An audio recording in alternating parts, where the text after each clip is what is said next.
For decades, many of us have arrived at work at 9 a.m. and then get done by 5 p.m. But this way of working is changing dramatically. Last year, Wisconsin-based company 3 Square Market announced its plans to install rice-sized microchips in its employees. I'm on a mission to discover how the digital age is transforming the way we're working and how some companies are taking it to the extreme by microchipping their employees. In the old days, the coal mines broke the bodies of workers.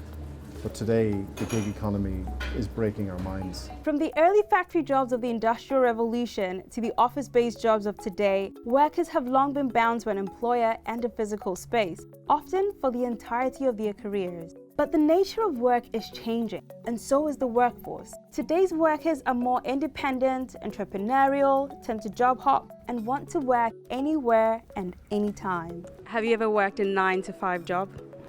No, never. Our coworkers, they can come anywhere, anytime they want. We don't really care as long as they get the job done. So experts are saying that this change is due to 2 main trends: the digitalization of both work and workers. So what does the digitalization of work mean? To find out more, I met up with Jeremy West at the OECD Forum in Paris. He researches the economic and social effect of internet openness. The digital platform economy is something that makes it easier for users who want to interact with each other to do that. So what it means is that there are a lot of new ways of work that we haven't seen before, new forms of work. Being an Uber driver, for example, or being a freelancer who uses an online platform to find a gig, a task that needs doing. Estimating the size of the global platform economy is difficult. But one piece of research compiled 242 of these digital platforms and found they're worth a combined $7.2 trillion. And the top 7, the so-called super platforms, are worth $4.9 trillion, or 69% of the total worth of the platform economy. Because many jobs are migrating to these digital platforms, anyone with an internet connection and the right skill set can receive and take on job requests from around the globe. Those working here at the world's largest startup campus are just a typical example of how global this new world of work is. Many of the 1,000+ startups here in Paris are working with others across the world. In 2017, 24% of online freelance workers hailed from India. Bangladesh made up 16%, while 12% of these workers were from the US. And many industries are taking advantage of these online freelancers, from software development and sales support to writing and translation. But if workers are far apart from each other, then how are companies monitoring productivity?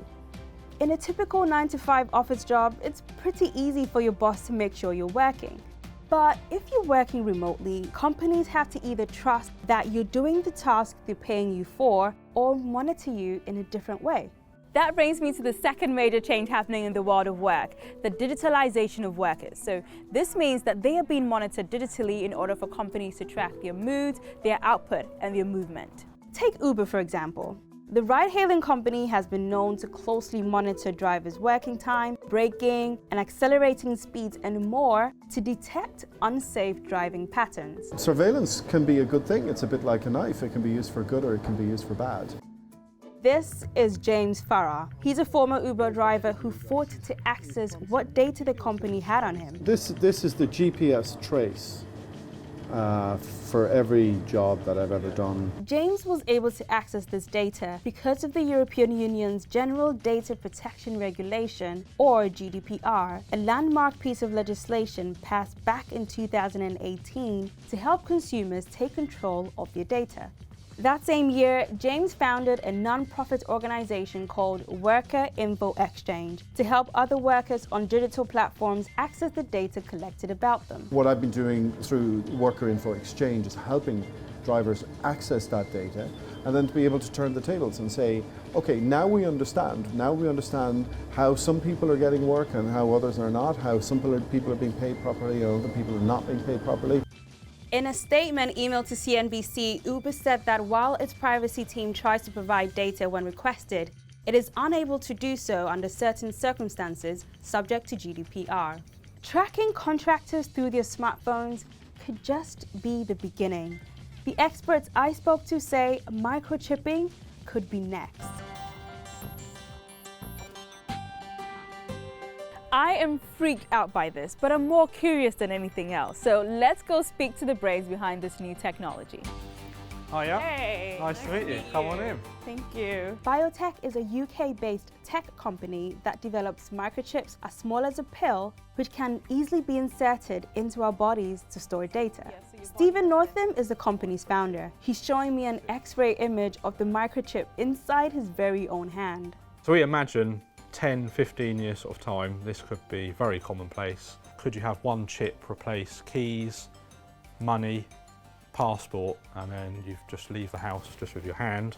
Once the 8 kilobyte chip is in your hand, it emits low-frequency signals read by a scanner that identifies the unique ID in the microchip. Stephen uses his microchip in the office, at home, and even to start his car, but he's not using it to monitor his employees. But microchipping employees is gaining traction. Take US company 3 Square Market as an example. As of last year, 92 of its 196 employees have been microchipped. 3 Square says employees can use the chip to pay for office snacks and to enter the building. But take it a step further, and chips could potentially track employees' lunch breaks, and if connected to a GPS, they could track their movements too. That's a red flag for the growing number of people concerned about the security of their personal data. But Stephen tells me they've already thought that through. It can be easily read with a mobile phone. You can wipe the data, you can change it, you can encrypt it, password protect it. So from our point of view, it's probably more safe than having your data in the cloud, because it's only in your hand, a memory stick inside your body. The OECD says data is a critical resource and could globally drive economies of scale. But to truly realize those gains, instilling trust around our data is a must. And for that, it says governments need to put policies in place to protect individuals and their data. With the working world changing exponentially, only time will tell how these policies can adapt.